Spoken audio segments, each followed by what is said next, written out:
me, Alex, the stay-at-home reader, and we're in the car. We are about to go on a little mini road trip together. Very last minute, which reminds me I need to RSVP.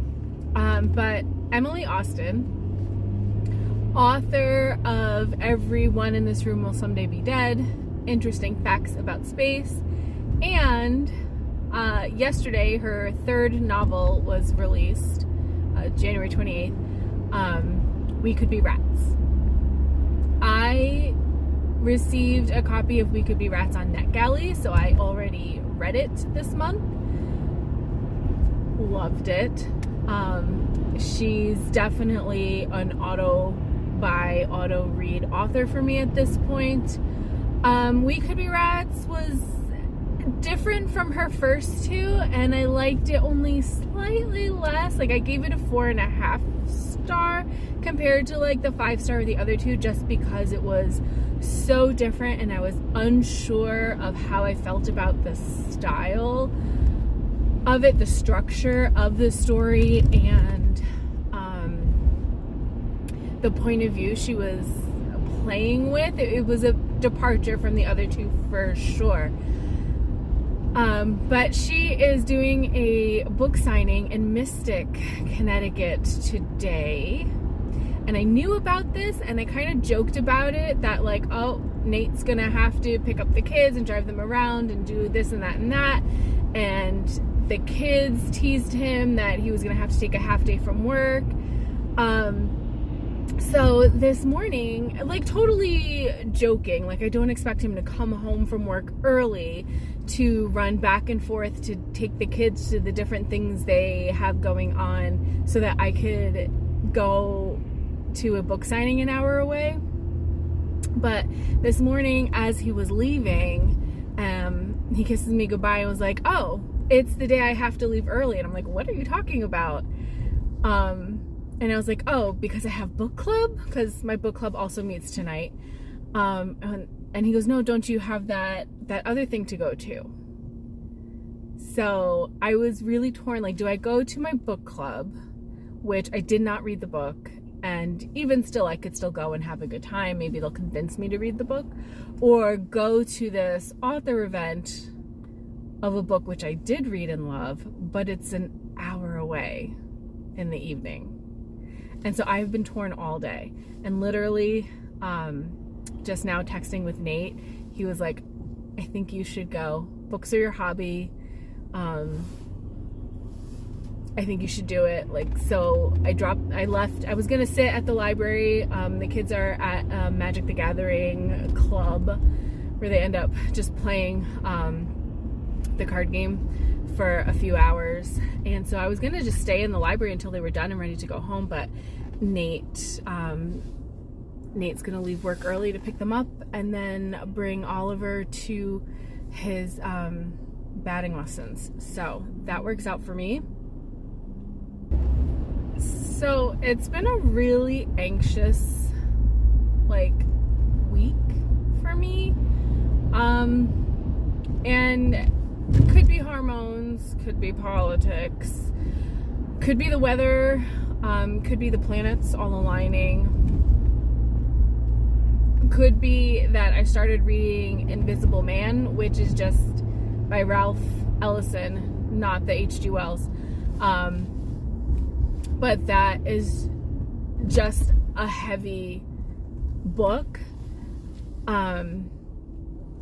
And so for whatever reason, I mean, I don't know. My anxiety's been pretty bad, like to the point where like I've had to take some medication, which I'm not on an everyday medication. I'm on like an as needed for when I have panic attacks. The other night I like forgot how to breathe. I don't know. So I ended up just staying awake all night listening to an audiobook, because anytime I tried to like fall asleep, I would just like think too much about how to breathe and then feel like I wasn't like, I knew I was getting oxygen. I didn't feel like I was breathing deep enough, or that I was like skipping breaths, and I wasn't, but that's what it felt like. And that's a panic attack. in the scheme of things, a small one. Anyway, it's been a rough week for me anxiety-wise. So right now, having made this decision to fly solo up to Mystic, it's out of my comfort zone and I'm feeling anxious about it, but like, I'm gonna cry, but like in an excited, anxious way. So it's a nice change.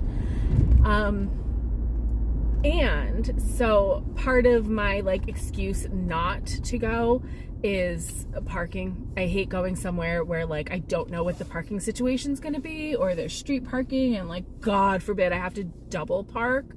So I did a Google map check scope, and then I had to switch it to satellite view to actually like see the street, because I'm like, this doesn't look familiar. Like, I've been to Mystic, I've stopped into Bank Square Books before. This is not familiar to me. And when I switched to the street view, I realized it's in a shopping plaza with a parking lot. And so I went back to their website. They're in a new location that, you know, I loved their old location, but this one is definitely much more convenient for someone with parking anxiety and driving anxiety. Not that I have driving anxiety, I have just like being by myself anxiety. So I'm excited. So I'm driving home now to get my copy of Everyone in This Room Will Someday Be Dead, I think. Will Someday Die? No, Will Someday Be Dead. I'm gonna go grab my copy of that. I did see that the matching paperback edition of Interesting Facts About Space is available at the store, so I'll probably purchase that while I'm there, and then just go ahead and buy the unmatching hardcover for We Could Be Rats. I mean, it's out of my hands. I have to do, if I'm going, I have to make those purchases. But I want to bring my copy of her first novel because it is not annotated, but I have stuck so many sticky tabs throughout the book. It is just riddled with sticky notes where like I would mark as I read, like, this thought, this completely anxious, intrusive thought, straight from my own brain and onto her page. And so it's a book that I connected with emotionally very strongly, not once but twice. The first time was I read it was on audiobook for an online book club, and then maybe 2 years later my in-person book club voted on it, and so I purchased a copy at that point and would mark all the moments that I had strong emotional reactions to. So that's the copy that I would like to go get signed. Hopefully she doesn't. I feel like authors usually don't mind signing multiple books, but if it can only be one, I want it to be that one, because that is where I fell in love with her. So I've been on the fence about making videos again. I haven't done anything since Vlogmas, and a big reason for that is that from Christmas through maybe like the second week of January, I was sick. Someone in the house was sick for like almost a full month. Like, there was something going on. I think there were multiple viruses where we would get over one and someone else would catch something else, and just like stacked viruses. Oliver's eardrum burst and he was just leaking fluid, which was weird because even the doctor was like, usually this is the little ones, not the big teenagers like him. And I was like, I don't know. But that poor kid had a nasty double ear infection. It was just constant. And all of this while, I'm gonna cry again, while grieving for Daisy. So we lost Daisy on New Year's Eve. Incredibly, for as much as we were preparing ourselves to say goodbye to her, her death at home, in her bed, in her sleep, like, caught us unawares. Like, I literally was just like stepping over her as I usually do because she would move her bed into like doorways. So I was stepping over her and then realized like she wasn't responding to me and she had passed away on her own. So that, in addition to being sick for most of the beginning of the year, the beginning of January, which, oh my gosh, it's the longest month in the world. That's why I haven't been on here. But we're gonna vlog today.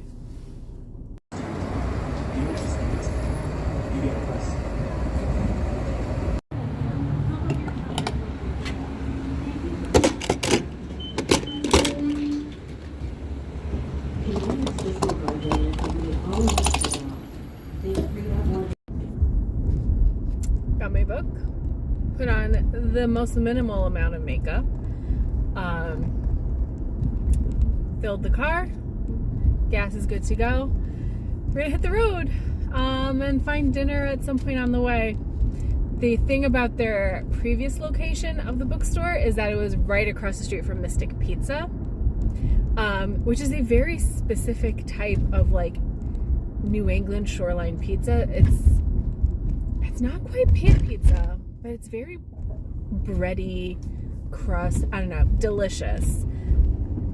Definitely different from what New Jersey style pizza girl expects, but I mean, it's bread, sauce, and cheese, so it was yummy. Anyway, they're no longer across the street from Mystic Pizza, but I'm sure we'll find something for dinner.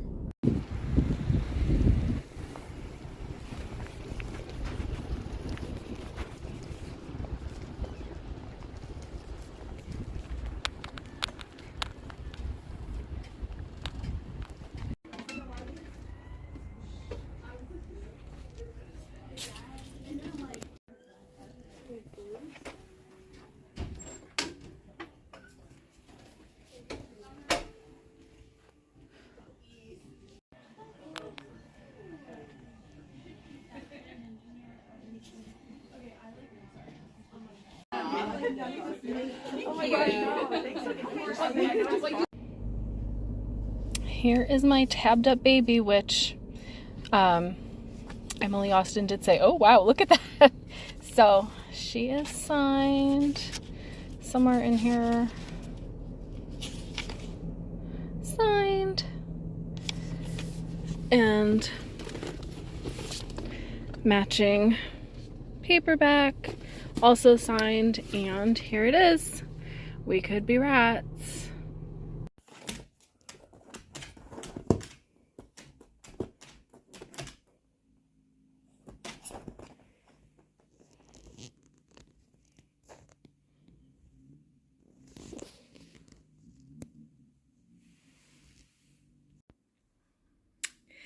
I'm home. I did it. I'm so proud of myself for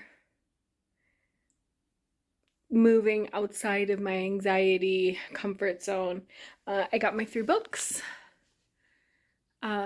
So this one obviously I already had, and the 2 more recent ones purchased there. All 3 signed. So the event was nice, I guess. I don't know. It was smaller than the previous author events I've been to.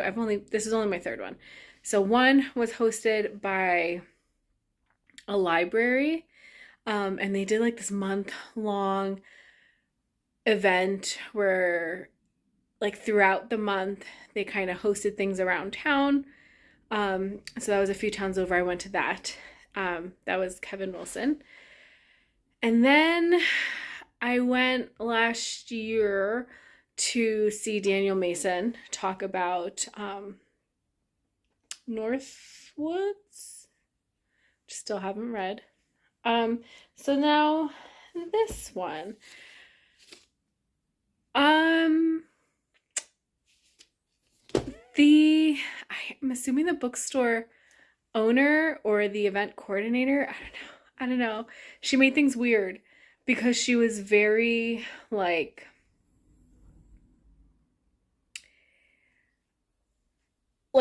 time focused. Like she actually like shut down the Q&A. She's like, okay, stop. Like, that's it. She's going to sign books now. Okay, go ahead. Like, didn't put her at a table or anything. So she made it weird. And so as now people lined up to get the book signed, you could hear Emily Austen and I forget who was leading the conversation. She is also an author. She wrote Animal Wife, which I think I've tried. I didn't tell her this. I think I've tried it and did not get very far. I think it was being recommended to me by like Scribd or whatever platform around the time I read Night Bitch and loved Night Bitch, and I think it might be saved in my Scribd or Everand because I love the cover. I'll put it here. But she was the one leading the conversation with Emily Austen. And so you could hear the two of them talking like, that was weird. Like we could have kept going. Like the conversation had finally like just started flowing and like we had found like the rhythm of the conversation. But then like she's like, nope, it's 6:35 and so we're gonna do this now. Or like, and it's this time, so we're moving on to this. So the actual event itself was a little awkward. Author was great. I love Emily Austen so much. She's 35, I'm 38, and so like I do feel older than her, but at the same time, like we're kind of at that same point where like a lot of our generational experiences are very similar. So there's that. I did feel a little bit like I have imposter syndrome, like a main theme or element to her books, to her writing is queer identity. And so she did speak about that.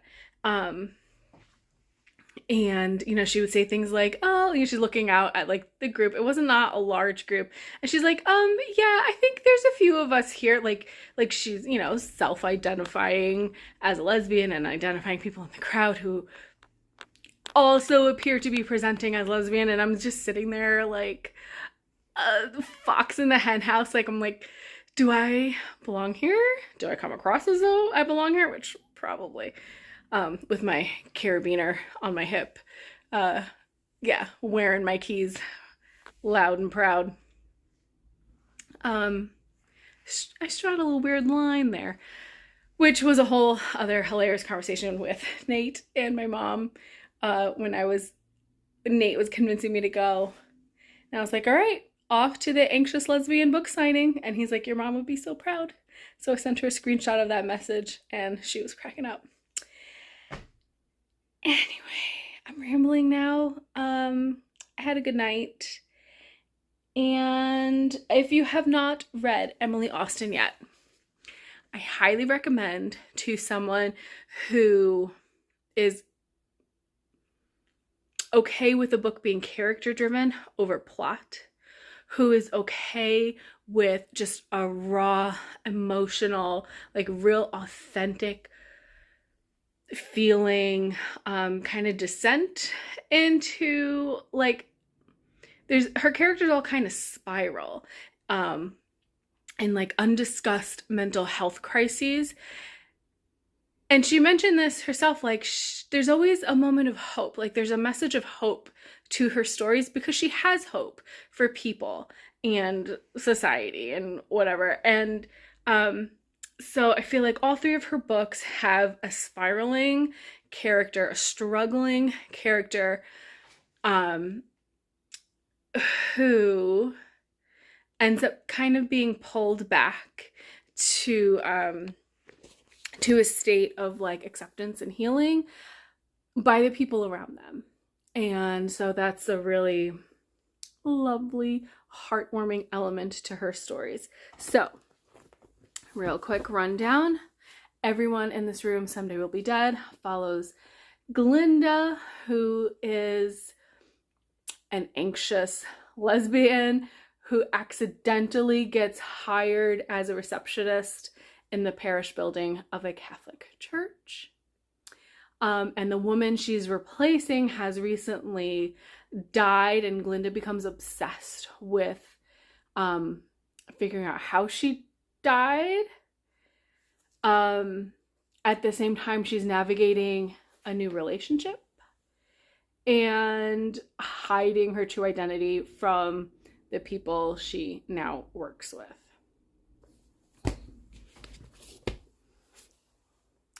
Interesting facts about space. Now we also have an anxious character, but her main focus is her depressed mother. And where the title comes in, the interesting facts about space, is those are things. So the character Enid works for a space agency as like a coder. She's trying to fix like a search prompt engine, something, I don't know, software. But as a way to distract her mother from her depressive episodes, she calls with like random interesting facts about space. And it's like a coping mechanism that she has. Her other coping mechanism is that she's obsessed with true crime podcasts. And then the other interesting thing to know about her is she has a phobia of bald men, which, as you would imagine, is something that is oftentimes unavoidable, like in just regular functioning society. There's bald men everywhere.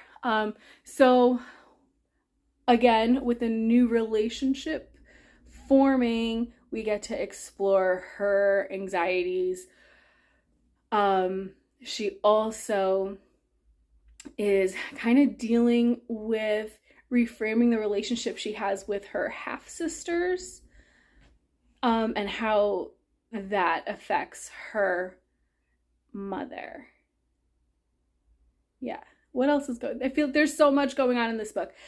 She also is experiencing this anxiety, OCD, like she feels like someone is following her and trying to break into her apartment. And so there's the stress of like what is going on with that situation. Again, we end up having the novel kind of focus on relationships and mental health and connection. Loved this one too. So those are both 5 stars. Now, We Could Be Rats. She tries something different, I think. This is now this is now written in letters. So the format of this one is much different from the other first person narratives. We now have letters being written. Spoiler alert, they are suicide notes. That's in the synopsis. It's first page.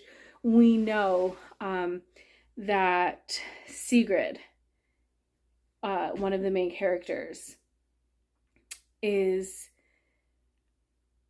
writing a suicide note to her sister and to her family members. And then it also explores this idea of the sister relationship and what else? Same thing.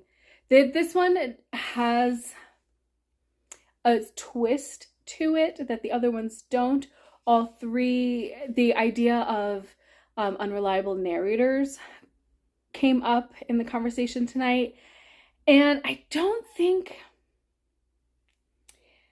the other two are necessarily unreliable narrators. They're just kooky, quirky, going through it narrators.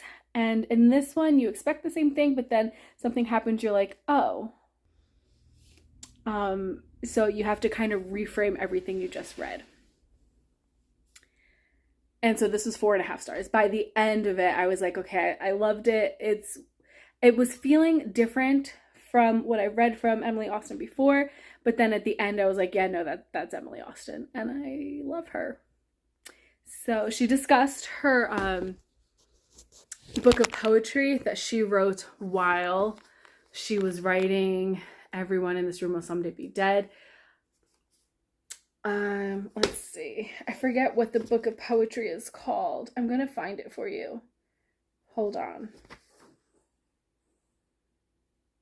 Gay Girl Prayers. And so they were almost like writing exercises while she was writing this about a gay woman working in a Catholic church. She talked a lot about growing up and attending Catholic school in Canada and the deconstruction she went through, and then as an adult realizing that the place of fear she approached religion from was not necessarily that not everyone experiences religion through that lens of fear. And so she thought, well, wouldn't it be nice as a queer person to have that same representation in the Bible? So her poetry book is like rewritten prayers. There was someone at the reading who had a copy of that, and she got signed, and she was like, I absolutely love this collection. So I'm gonna have to get my hands on that collection too. My social battery is drained. But hi, Happy New Year. I don't know how often I'm gonna vlog or post videos. I'm already overwhelmed with the idea that I haven't wrapped up December, given you my favorites, and like it's already time, favorites of 2024, and it's already time to give you a wrap up for January. I never even discussed my yearly goals, plans for 2025. But here we are with a random babbly vlog. That's what you can expect from me. I'm sorry, not sorry. I'll try to do better. I hope I could do better for you. But for now, that's all I have. Thank you for watching. If you did, bye.